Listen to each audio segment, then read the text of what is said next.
Hey,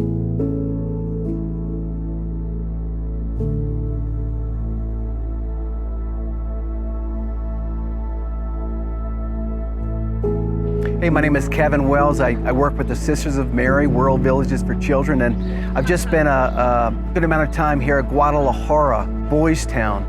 And I was thinking last night, I have to leave today later on, which doesn't make me happy because of how my heart was lifted here. But I was thinking, what did I gather this time? And I was thinking, the devil hates this place.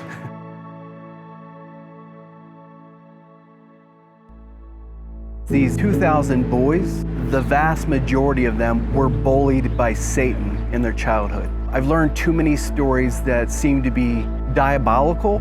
Why does the devil hate this place? Because when they enter as 11, 12-year-old boys, the sisters become blue-collar martyrs.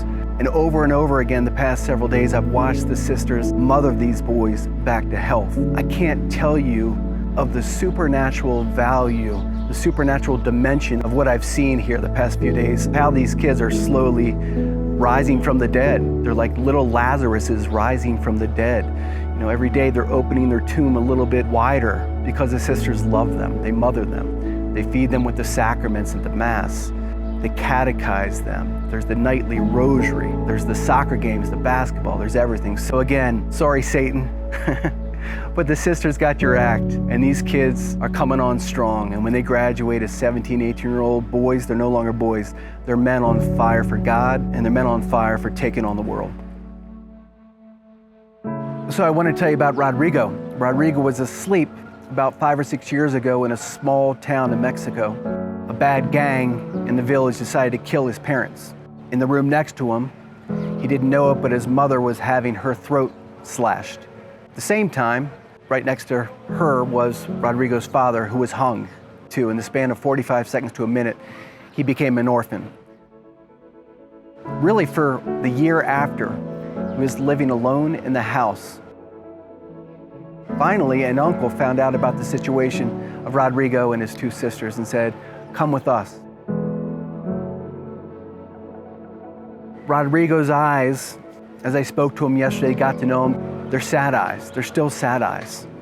But the sisters still have time. Still have time to sort of raise Rodrigo from the dead. They know he's a special one. And sort of the head honcho of Guadalajara is Sister Hortensia. She said, "Rodrigo's mine. He's my corazon, he's my heart." So she's working more intensely with Rodrigo to try and remove these horrific, diabolical wounds. Sister Hortensia was telling me last night she will do whatever she can to make sure that on graduation day, Rodrigo graduates with a smile and with hope and with purpose and a goal. And Sister Hortensia knows how to do it. Showing Rodrigo what Rodrigo told me yesterday, he said, "Kevin, when I finally understood that Boystown was the place for me, is because it was the first time I ever felt wanted." I said, what, Rodrigo? "I felt wanted here. I felt like I was a person." And slowly but surely, every kid in Guadalajara sort of heals at a different rate. Rodrigo's going to take a little bit longer. So pray for Rodrigo. He's got about 2 or 3 years left. He's coming along slowly, but he's going to get there. So I met Khalid this week, and Khalid was a fighter. He was a fist fighter. He was a scrapper. Grew up in a village, a remote village in Guerrero. Why was he a fighter? Because Mom beat him up. Didn't have a dad. Mom was violent with him. Slapped him around a good bit. So what happens when Khalid comes to Boystown, on that great day when he comes to Boystown, does it end? No, it picks up in velocity. Khalid starts getting in fights with his classmates. And in his second year, he was on the basketball court and he got in a fist fight. Kid was making fun of him because he wasn't scoring any points. So later on that day, they were in the classroom and the fight broke out again with the same kid. And Khalid said, "Man, sister warned me. If I got in another fight, it was time to go. I was going to get kicked out of Boystown." And the conversation came from his mother's sister and said, "Khalid, you're not going to be invited back to Boystown. I warned you." And Khalid begged. He said, "Sister, it's not going to happen anymore. I'm tired of living this way." And Khalid finally broke out the story of his childhood, where he grew up in a village of human trafficking, where some of his friends just were picked up and vanished at the age of 8 and 9. There was narco trafficking. There was murders. it was a land of devastation in this remote village in Guerrero. So Sister began to understand that the violence that he grew up with was now the violence in his heart. So now Sister had something to work with. Said, Khalid, I'm going to give you another chance. And not only did he never get in another fight, he said, what can I do with this? He said, I know what I'm going to do. I'm going to flip it. I'm going to flip the script. I'm going to become a soldier. And he said, Kevin, you know what? Next year at this time, hopefully I'll be in the Mexican army, but you know what's better? Is I'm going to start fighting for God. Because what these sisters showed me, they showed me that if I got my heart right, if I got my spirit right, that this warrior that lives in me can be a warrior for Mexico, but even better, a warrior for God. So this is sort of the resurrections by the hundreds that unfold every year in Guadalajara, Mexico. Why? Because these Sisters of Mary say, I will not let this child be attacked by the violence of their youth.